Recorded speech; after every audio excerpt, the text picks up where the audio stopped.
সত্যিটা সত্যি জানতে অসুবিধা কোথায় ছিলেন, তাই বলে কি ইতিহাসটা মুছে গেছে? সেইটা জনমানসে তিনি তুলে ধরতে চান না।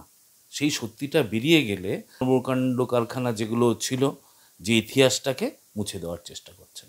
এটা সম্পূর্ণ মিথ্যে কথা বলা হচ্ছে যে তিনি আরও নতুন করে আরও অরাজকতা তৈরি করে এই পশ্চিমবাংলার অবস্থাটা আরও জটিল করতে চাইছেন। তার বক্তব্যের ভিত্তি কতটা আছে সেটা নিয়ে সংশয় আছে।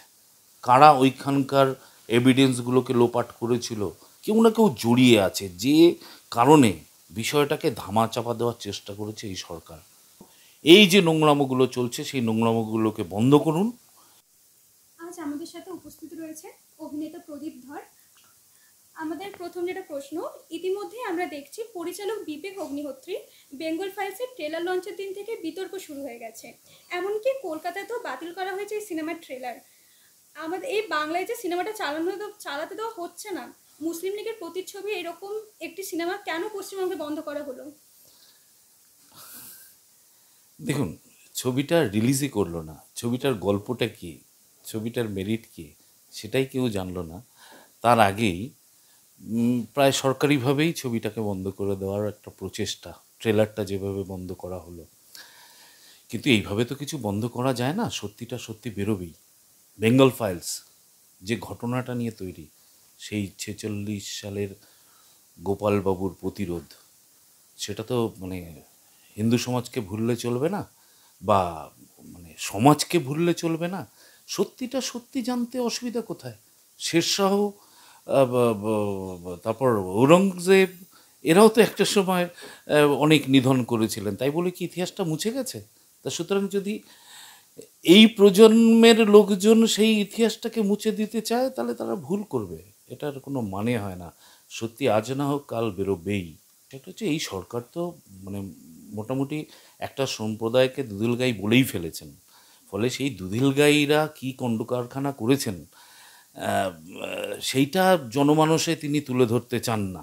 সেই সত্যিটা বেরিয়ে গেলে তাহলে তো একটু দুধিল গাইদের প্রতি হিন্দু সমাজের বা আদার্স সমাজের একটা ধারণা চেঞ্জ হবে। সেই ধারণাটা ভোট বাক্সে প্রতিফলিত হওয়ার সম্ভাবনা, সেই সম্ভাবনার ভয়েই সরকার আগে থেকেই এই দুধিল গাইদের কর্মকাণ্ড কারখানা যেগুলো ছিল, যে ইতিহাসটাকে মুছে দেওয়ার চেষ্টা করছেন। এটা তাৎপর্য একটুখানি নয়, এটা তাৎপর্য অনেকখানি। দেখুন, একটা সমাজের মেরুদণ্ড হচ্ছে শিক্ষা। তা সেই শিক্ষা বামফ্রন্ট 34 বছরে শেষ করে দিয়ে গেছে ইংরেজি তুলে। তারপর এই সরকার শিক্ষা ব্যবস্থার হাল কী করেছে নতুন করে আর বলার অপেক্ষা রাখে না। তা সুতরাং বাঁচতে চাইতে গেলে আগে মেরুদণ্ড সোজা রাখতে হবে, মেরুদণ্ড সোজা রাখতে গেলে শিক্ষা দরকার হবে। সেই কারণেই প্রধানমন্ত্রী বলেছেন যে বাঁচতে চাই তাই বিজেপি চাই, বিজেপি এলে শিক্ষার উন্নতি হবে, স্বাস্থ্যের উন্নতি হবে, কর্মক্ষেত্র হবে। এই সমস্ত ক্ষেত্রগুলো যেহেতু মানব সমাজে কল্যাণের জন্য করবেন, সেই জন্যই বিজেপিকে চায়। সব কিছুর মধ্যে তো একটা নিয়ম থাকে, যে একটা পরীক্ষা হলো, তার এতদিন পরে রেজাল্ট হবে, তারপরে তারা ভর্তি হবে, তাদের সেশন শুরু হবে। এই যে বিষয়টাকে পিছিয়ে দেওয়া হচ্ছে, এটার পেছনেও আমার মনে হয় অন্য কোনো কারণ আছে। তা না হলে এটা দুম করে পিছিয়ে দেওয়ার কোনো কারণ নেই। আবার কেঁচো খুঁড়তে কেউটে না বেরিয়ে পড়ে। দেখুন না, অপেক্ষা করুন।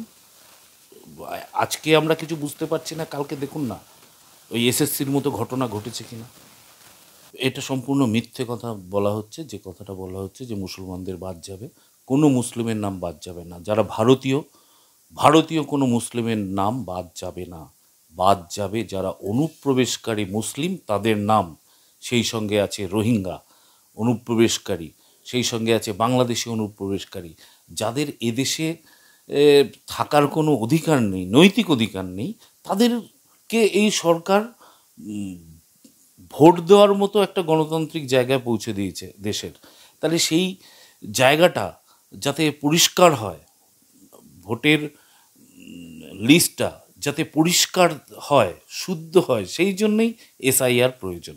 তো করবেন, উনি যদি আন্দোলন করতে চায় তাতে কার কি বাধা আছে? গণতান্ত্রিক দেশে আন্দোলন করবেন, এটার মধ্যে নতুন কিছু নয়। ওনার যদি মনে হয় যে এটার পেছনে যুক্তি আছে, তাহলে উনি আন্দোলন করবেন, কিন্তু আমার মনে হয় না কোনো যুক্তি আছে। একজন বাদ যায় মানে কত মৃত ভোটার তালিকার মধ্যে ঢুকে আছে, সেগুলো বাদ যাবে না? সেগুলোর জন্য কি উনি লক্ষ লোক নিয়ে দিল্লিতে আন্দোলন করবেন? নাকি যারা অনুপ্রবেশকারী ভোটার লিস্টে নাম আছে তাদের নাম বাদ গেলে তিনি দিল্লিতে করবেন? পরিষ্কার করুন, একজনের নাম করে বলছেন কেন? পরিষ্কার করুন যে অনুপ্রবেশকারী বা অবৈধ ভোটার যারা আছে তারা বাদ গেলে উনি কি যাবেন? উনি এটা 100 বার বলতে পারেন যে যারা অরিজিনাল ভারতীয়, যারা মানে এদেশের নাগরিক, তাদের নাম বাদ গেলে তিনি দিল্লি যাবেন। সেটা হলে তো মানে প্রত্যেকেই আমরা আপত্তি জানাবো, অসুবিধা নেই তো। দেখুন, শুধু 5,000 টাকাটা কথা না, কথাটা হচ্ছে আমাদের এই বেঙ্গল বিজনেস সামিট কতবার হয়েছে, কত লক্ষ লক্ষ কোটি টাকার আমাদের আসার প্রতিশ্রুতি দিয়েছেন, কিন্তু কোনোটাই কোনো কাজ হয়নি। এই বেঙ্গল সামিট করতে গিয়ে সরকারের মানে হাজার হাজার কোটি টাকা নষ্ট হয়েছে, সেগুলো আমাদের জনগণেরই টাকা। এখন বক্তব্য হচ্ছে, যে সরকার একটু কর্মসংস্থান দিতে পারে না, যে সরকার মানে শিক্ষা ব্যবস্থার হাল ভেঙে রেখেছে, সে যদি আবার 22 লক্ষ পরিযায়ী শ্রমিককে ডেকে এনে আবার এখানে কাজ দেওয়ার কথা তিনি বলেন, তা সেটা প্রহসন ছাড়া আর কিছু, একদম প্রহসন। আর 5,000 টাকার কথা বলছেন, 5,000 টাকায় কিছু হয় আজকাল দিদি?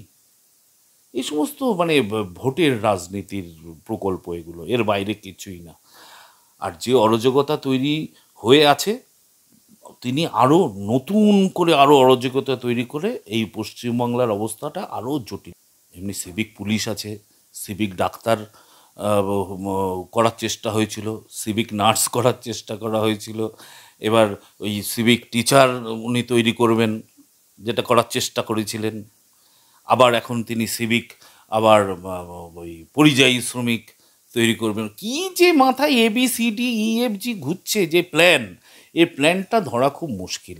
ফলে উনি যে কোথা থেকে এনে চাকরি দেবেন আমরা জানি না। তবে আমার মনে হয় ওনার এই সমস্ত মিথ্যে প্ররোচনায় মানে পরিযায়ী শ্রমিক ভাইদের কাছে বলবো, তারা যেন পা না দেন।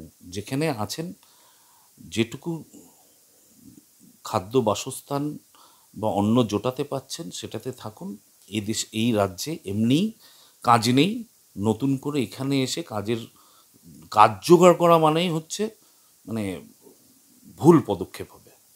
দেখুন, জনগণ যেদিন কৈফিয়ত চাইবে এই কুণালবাবুর কাছে, যে আপনিই তো ওই প্রিজন ভ্যান চাপড়ে বলেছিলেন সব থেকে সারদার বেনিফিশিয়ারি মমতা বন্দ্যোপাধ্যায়, ওনার খাটের নিচে টাকা আছে, তাহলে উনি সেই কথাগুলো বলার পরেও, তারপরেও যদি উনি আবার সেই দলেরই প্রধান মুখপত্র হয়ে থাকেন, তাহলে তার বক্তব্যের ভিত্তি কতটা আছে সেটা নিয়ে সংশয় আছে।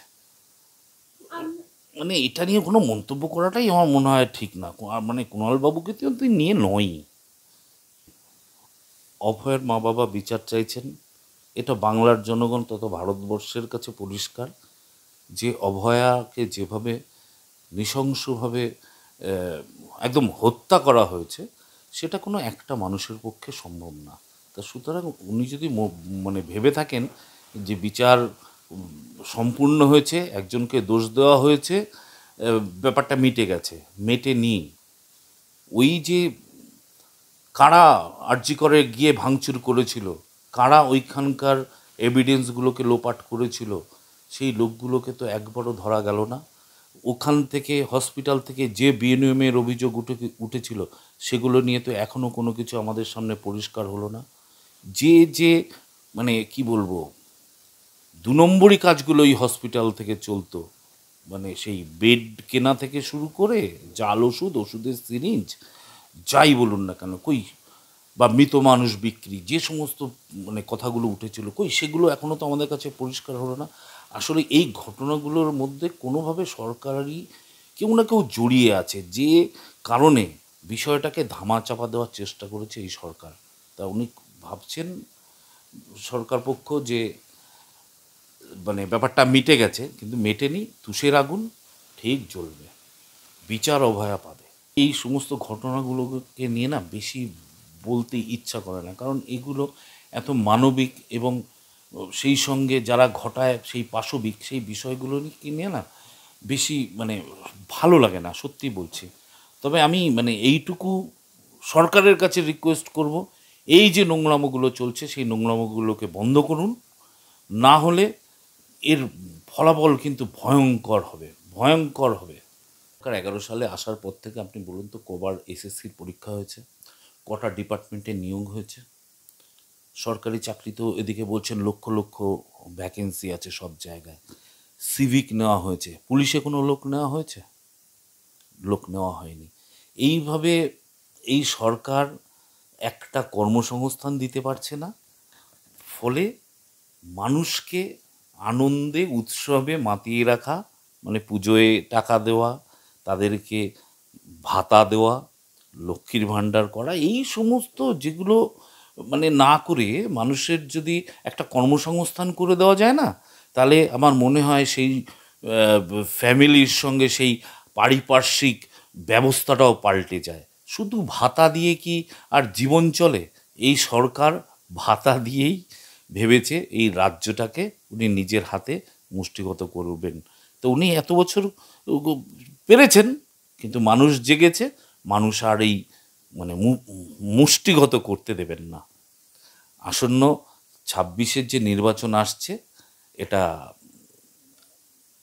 অসম্ভবীভাবে মানে মানে একদম মানে মুক্ত কণ্ঠে আমি বলতে পারি যে বিজেপি এবার সরকারে আসবেই। মানুষ চাইছে, তাই সরকারে আসবে।